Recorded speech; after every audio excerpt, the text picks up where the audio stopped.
ఏమండి బాగున్నారా? బయటైతే వర్షం దంచి కొడుతుందండి. సో, ఇంక ఈ వానకు ఏమన్నా చేద్దామని చెప్పేసేసి అయితే ట్రై చేశాను. సో, ఫ్రిడ్జ్‌లో చూస్తే ఇంకా ఎర్రగడ్డలయితే కనిపించాయి. సో, ఇంక ఇక్కడ శనగపిండి ఉంది. ఇంక వేడి వేడిగా పకోడాలు చేద్దామని చెప్పేసేసి స్టార్ట్ చేశాను. సో, మొన్నైతే ఒక యూట్యూబ్‌లోనే ఒక వీడియో చూశానండి. గట్టి పకోడా చేయడం ఎట్లా అని చెప్పేసేసి. సో, చాలా బాగా నచ్చింది. సో, ఇంక దానివల్ల అదే ఫాలో అయ్యేసేసి ఈరోజు నేను గట్టి పకోడా అయితే బేకరీ స్టైల్‌లో చేద్దామనుకున్నాను. సో, పకోడా అయితే చాలా బాగా వచ్చిందండి.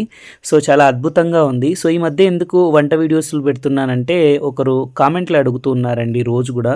మీరు డైలీ వంట చేస్తారు గదా! ఆ వీడియోస్ పెట్టండి చాలా బావుంటుంది అని జెప్పేసి. సో, దానివల్ల అయితే నేను ఈ వీడియోస్ పెట్టడం జరుగుతుంది. సో, ఇంకా ఈ ఆనియన్ పకోడా ఎట్లా చేసుకోవాలంటే ఆ ఎర్రగడ్డలన్నీ ఫస్ట్ కట్ చేసి పెట్టుకొని దాంట్లోకి కొంచెం ఉప్పు, అలాగే కారం, కొంచెం పసుపు అలాగే వేసుకొని నీళ్ళు లేకోకుండా బాగా కలుపుకోవాలండి ఫస్ట్ ఆనియన్స్‌నంతా. సో, ఆనియన్స్‌నంతా బాగా కలుపుకొనేసేసేసి కొంసేపు అట్లే మగ్గనిచ్చేసి ఇంకా దాంట్లోకి శనగపిండి యేసుకొని నీళ్ళైతే కొన్ని వేసుకోవాలండి అంతే. కొన్ని ఒక 4, 5 చుక్కలమైన వేసుకొని బాగా గట్టిగా కలిపేసేసి ఇట్లా ఆయిల్ కాగినాక వేసుకుంటే చాలా బావుంటుందండి. సో, పకోడాలైతే చాలా అద్భుతంగా వచ్చేసాయి. సో, దీని ఫుల్ వీడియోస్ వచ్చేసి లింక్ పెట్టాను చూడండి చూడాలనుకునే వాళ్ళు. సో, మొత్తానికైతే పకోడా రెడీ అయిపోయిందండి.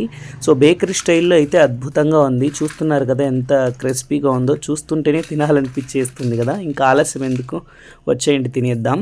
సో, ఇంక ఈరోజు ఫుడ్ ఏంటంటే ఈ పకోడానే అండి. సో, తర్వాత నైట్‌కొచ్చేసి ఇడ్లీ ఉప్మా చేశాను. అది కూడా వీడియోస్‌లో పెట్టాను చూడండి.